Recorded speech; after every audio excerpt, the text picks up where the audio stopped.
Hello, everyone. Today, we have the absolute pleasure of being joined by Chris Conant, who is the founder of Legacy Overtime Coaching. Chris, how are you doing today? I'm great, Harris. Thanks for asking. How are you? Absolutely. I'm doing very well. Thank you for joining me today, Chris. Really excited to have you on. And without further ado, let's make a start.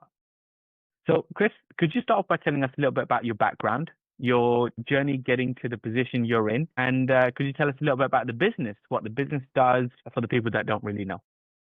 Yeah, sure. First, thanks for having me. Appreciate it. Nice to be on. I'm based in Toronto. I've spent over 25 years in corporate throughout the world. I've worked in the UK for 10 years, throughout the US, throughout Canada, in various roles. I've tried everything from startups to executive level roles at Fortune 500 companies in the UK and Canada. So I had a lot of experience there, was very familiar with the grind, working harder to get that next bonus or moving up a pay level or getting that almighty title people are after. But in 2019, it caught up with me and I burned out. I actually landed in hospital, completely burned out, lost the battle with corporate, and I spent the next 18 months on long-term disability, countless therapists and all that sort of thing to kind of get myself back, which I did. But it came with a big realization that corporate wasn't for me. I was the one that I'm sure a lot of people can relate to. You're grinding, you're putting everything into it, you're putting work first ahead of everything else. But no matter how hard you work, you never seem to get to that level that you want. You never achieve really what you want to. And you just know you have so much more in you and so much more to give. So I decided that it was me that I wanted to put first and I wanted to be my own boss. And I've never looked back since. I started a couple of different companies that were complete failures, but learned a lot along the way. And now decided to put my focus on helping others. It's really through all my career, the component that I love the most is people and helping people, whether it be in corporate, achieving their goals, but now helping people just live the absolute best life they can. And by putting myself first, I was able to save my marriage. I was able to have the best relationship possible with my three boys, and life has never been better. Amazing. Now, Chris, what part of the journey did you think you learned the most? What part of the journey do you think that click and realization came? And looking back now, what moment are you most proud of in your journey getting to the position you're in today? Yeah, great question. I think it took about 3 years after I burned out to really realize who I was. And there was a day that I looked in the mirror and I said to myself out loud that, Chris, you keep trying to do things to change your life, but you're not looking at the person in the mirror. If you want your life to change, you need to change yourself. And that was earlier in 2014. And something just clicked inside me. And upon realizing that, I stopped blaming everyone else for all these things that kept happening that I was saying was beyond my control or were everyone else's fault. And I dove deep into making myself the best person I could be. I got back in shape. I was eating better. I started meditating. I read more books than I can count.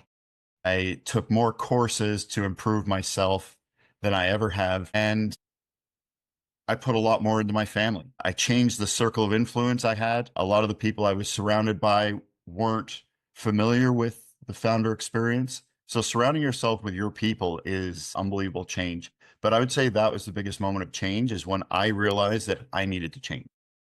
Amazing. And Chris, what does, your role look like now?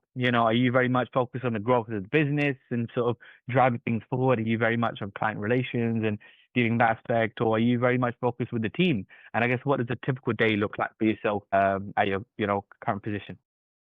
Yeah, sure. As a founder, I'm still very much in the weeds, building the business, building every component of it, bringing in clients, sales, social media. You still get involved in everything, but slowly starting to pull myself back and work on the business, not in the business. I'm very hands-on with my clients. I want to make sure that they have the absolute best experience they can.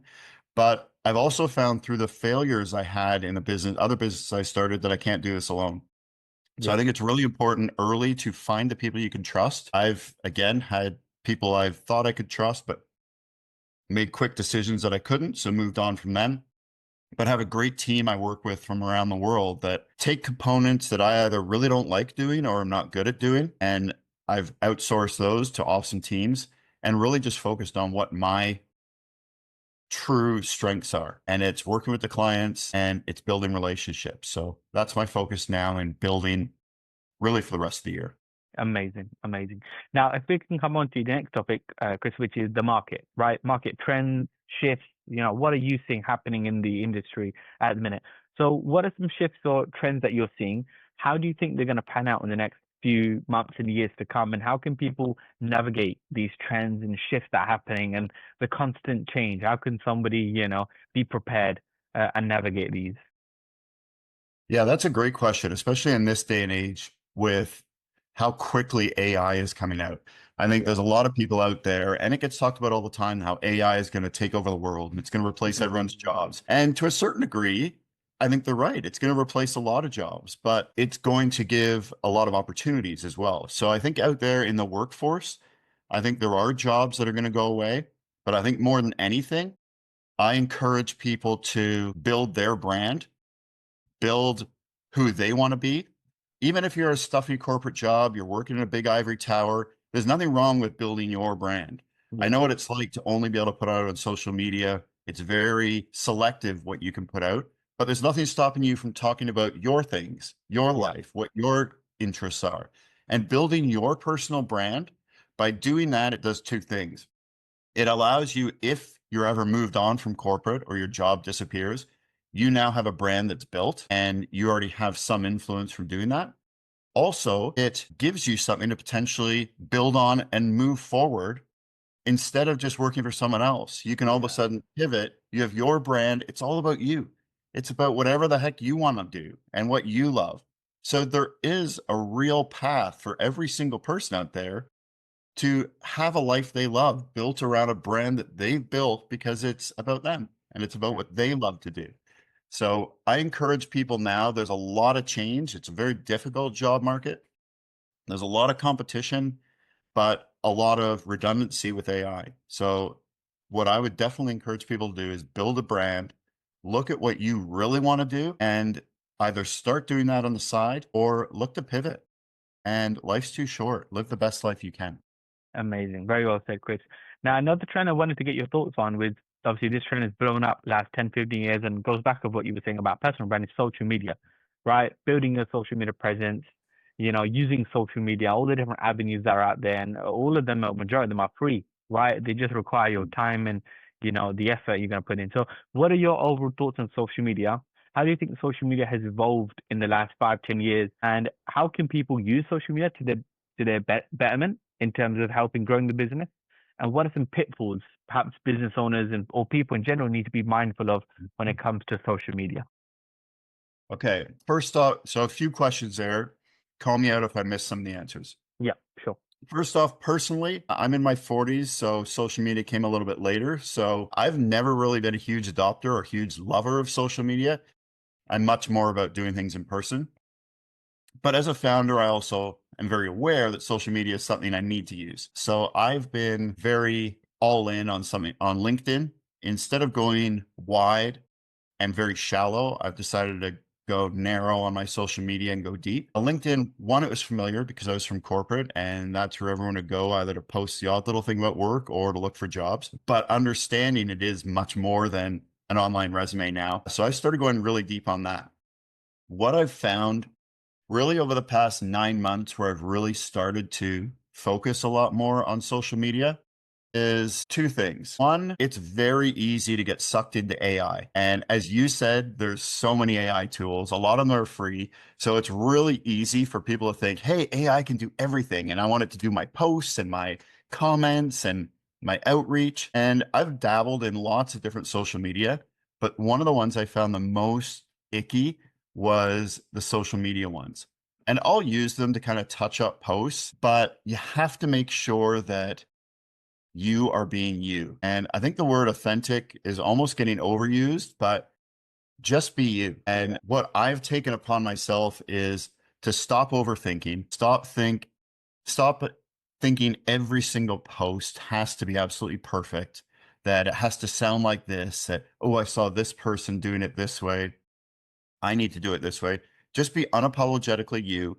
talk like you talk, be who you are, and really use it to serve people. I'll promote what I'm doing because I promote how I help people. But if you can add value, then I think you're going to be valuable. So LinkedIn's the one I use the most. And then I've looked to seek out around the world, who are the people that I can trust to teach me. So especially because I mentioned earlier, I want to kind of offload the things I'm not either great at or not very fond of. So I've found a couple of people now. I've met them in person. They're globally recognized. They've worked with some of the biggest brands in the world. And I've decided to pay for their experience as opposed to paying with time on my side. So yeah, there are currencies of time or money and more on the time side. But where I do have money, I want to invest in those skill gaps and these guys that know it and have proven themselves. So I'm working with someone now on building my personal brand. It's a new thing for people in corporate, but understanding that you need that personal brand, why not align yourself with people who already know how to do it and it can fast forward you instead of taking up so much time trying to learn it yourself. That's one thing coming out of corporate. You often think, I got to do this myself. I got to show them. I'll show them I know what to do. But that's why I fell on my face a couple of times. There's no shame in paying for expertise. And it's been awesome being able to find those people. So when you find those people, it just changes your whole view on business and life because you now have a new circle. It's people that think like you, that understand you, and you all want to help each other. So that's what I think about social media. That's what I'm focused on. What were the other ones? What would it? Perhaps some pitfalls, what have you noticed perhaps some areas people can sort of fall into? I know you mentioned AI, but is there any pitfalls that perhaps come to mind that business owners or people in general need to be mindful of when it comes to social media as a whole? Yeah, one I touched on a little bit. You got to be yourself. You got to be authentic. You got to be you. Look at who else out there is doing something similar or sounds like you want to. Watch them and see what they do and get pointers from them because that can help you grow. But don't go out and be someone you're not. Make sure what you're seeing online is the same person you are in person. Yep. Don't live with AI doing everything for you. And I don't think, other people out there might tell me different, but I don't think you need to be everywhere. Find out where your people are, pick one or two, and go with those. Go deep on those. Really talk to your people. If everyone says you need to be on Instagram, but the people that you're trying to talk to aren't on Instagram, then don't do it. So I think you really have to kind of block out a lot of the noise and really simplify it and just say, who am I trying to talk to and where are they? And find where that is and just talk to them. You're going to really suck when you first start doing it. And you have to be okay with sucking because you're going to look back a week, a month, 6 months and cringe at what you put out. But you got to take that first step. And every time you do it, you iterate more and more and you get better and better. Very well said, Chris. Now, Chris, if we talk about more on the business side of things, right? What are some areas of the business that you think are going really well? Strength to strength. It could be anywhere operationally. It could be sales, marketing, clients, and what are some areas of the business that you're perhaps having some challenges, some hurdles you feel need to be overcome? Perhaps it's getting your branding across, your messaging across. Where do you feel is lacking and how do you think you're going to overcome them? Which, perhaps you might have somebody else in a similar position that could potentially help them out in a sense. I think what's going really well is seeing how the trend of my growth is continuing in an upward trajectory. Something I've learned is this is not a get rich overnight scheme. You'll look online and it looks like everyone wins overnight. But what most people don't show, especially on socials, is the hours and days of crap they've gone through or the struggles they've had. Really easy for everyone to post their wins. And hopefully people are seeing from my journey and what I share that it's not as easy as everyone thinks. So it's going really well in the trajectory I'm aiming for and how I'm getting myself out there. How I've positioned myself is much better than it was before. I think the struggles is always trying to get in front of your people. The struggle as a founder is you can help people, especially in a service-based business, and you're dying to do it. That's all you want to do. But you're just waiting for that chance to get in front of all those people. So instead of waiting, I've decided to just go out and try to get it. Try to be in front of as many people as you can. Try to just keep doing the things you know you need to do, doing them consistently, and knowing it'll come. So I've never been a very patient person. The people close to me know that, but I've really had to teach myself more patience because, as I said, it doesn't happen overnight. But if you do the right things correctly over time, you will win. So learning that even if you show up every single day, you'll eventually win because most people don't, and they'll fall off. So you'll just almost be the choice people have to go with. But being consistent. So my consistency, my patience, changing my circle has been going really well. So I now have teams from around different parts of the world that work with me, but the executive circle I've started to work with, other founders, other major influencers that have built their companies. So I don't work with them from an influencer point of view, but just someone that has been successful in building their company. So being able to build out my circle. So yeah, the biggest challenges are always finding your people to serve. And until you have big enough influence, I think that'll always be the struggle. But I'm pretty proud of how we've been growing as a business, and meeting those specific founders, whether it be someone on my personal brand that I'm starting to work with, someone on my growth for leads, or someone else I met last month that builds your operational strategy and how to build properly a proper solid foundation. All those are huge wins to help me build the business, to have a strong foundation to grow from. So although they're not financial wins, they're really good wins to solidify the base of my business to grow. And then when I do grow, I know I'm set for growth at a much higher trajectory. Amazing, amazing, Chris. Now, I guess, talking about, you mentioned about we can talk about the future, right? What does the next 6 to 12 months look like for yourself personally? What do you want to achieve? Your own ambitions. It could be personal, family, perhaps a certain milestone or a goal you've got. And then what does the future look like for the business? Where do you want to take the business in the next 6 to 12 months? And perhaps what kind of legacy or impact do you want to leave behind when you're, looking back on yourself in the next 30, 40, 50 years? What do you want to be most proud of you accomplishing? Great questions. So I have personal goals and business goals. My business goals, without sharing the exact financials, I want to, within this year, be on a trajectory where I replace my business salary with the revenue I can bring in 1 month. So Okay. I want to prove to myself and also to others out there as kind of a litmus test that you can go through the program that I've personally going through now and replace your salary, your corporate salary, 6 figures. You'll be able to replace that with a monthly revenue figure. So it's exponential what you can actually get to when you have the right process, talking to the right people in the right way. From a business perspective, there's that. From a personal perspective, I want to continue to build the team I have so I can help even more people. I have a goal that because of the mental health struggles I've gone through, I have a long-term goal of wanting to help 1 million men with mental health issues, be that in ways of setting up businesses, be that sometimes just getting them through a hard time, keeping them alive, all these sort of things that are kind of tough to talk about. But I also want to help 1,000 people over the next 5 years move from their corporate jobs to starting their own company. Wow. So that's something I have. When I look back 30, 40, 50 years, hopefully I'm still around. I want to know that I did it. I want to know that I made the decision to step away from corporate.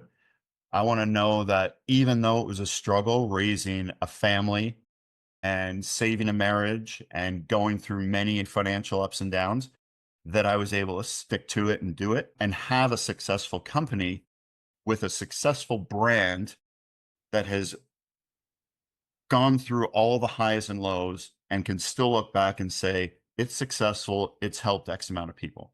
So I want that not only for me, but I have 5 children and I want them to be able to look and say, wow, I'm proud of dad. He was able to not only build a business, but more importantly to me, he was still there for all my sports events, all the big days that I went through when I was growing up. I wasn't able to do that for my two daughters. So I'm trying to make up for that with my three sons now. I think lots of people can have a successful business, but not very many can have that with a successful family life, a strong marriage, being there for all your kids. So I want to be that one that people can look at and say, yes, you can do it. You can have your own successful company and you can have a successful family. That would be success to me. Amazing. Amazing. Now, Chris, just to wrap up on, what is the biggest piece of advice you received from somebody, or perhaps the biggest lesson you learned in your journey that you still keep with you? And perhaps someone listening today might hear it and potentially change their life, or perhaps something they really need to hear. Yeah, for so long, for decades, I was always told I wasn't good enough for a promotion. I wasn't good enough to take this job. I got turned down for more jobs and promotions than I can even think of. But I always knew inside that I could do something better. So I would look at anyone and please, if you think you can do more and you can do better, you can. You find that team that can support you. And if not, find anything inside that fuels that fire. For me, before I got to here, it was all the people that said, no, Chris couldn't do this or turned me down for certain promotions. And in my mind, it's kind of I'll show them. But I also want to do it for my family. So if you have a belief and you want to do something, do it. Take that first step. Everyone starts somewhere. Both of us started somewhere and we're less successful than we are now. You have to take those steps, iterate as you go along, because it's never going to turn out exactly how you want. Don't wait for that perfect time, the perfect plan. Take that first step and you will get there one step at a time. Amazing. Chris, it's been an absolute pleasure. Thank you so, so much. I've really enjoyed the podcast. I've really enjoyed your insights. I'm sure everyone watching has found a lot of value. So big thank you from me. And I'm sure a big, big thank you for everyone who's tuned in today. What an episode. Couldn't thank you enough. Any final closing comments for yourself, Chris? Any perhaps potential team members and investors or anything perhaps watching you perhaps want to say a few words to them? Yeah. First, thank you. You're doing some awesome work. So thanks for the opportunity. I have teammates around the world that I would not be where I was without them. First, my wife, she's been with me through lots of downs, but on the ups. My brother, sister, my parents, but the people that are working with me in my team, Joe Gannon for personal branding, Laura Acosta just shows what you can do in LinkedIn. It's possible. And Harvey, he's helping me with LinkedIn and how to reach your perfect clients. I wouldn't be where I am without them. Amazing. Well, Chris, thank you very much. Hopefully we can do this again because this was an amazing episode. And I guess big thank you to everyone that tuned in. We'll catch everyone next time. Awesome. See you guys. Bye.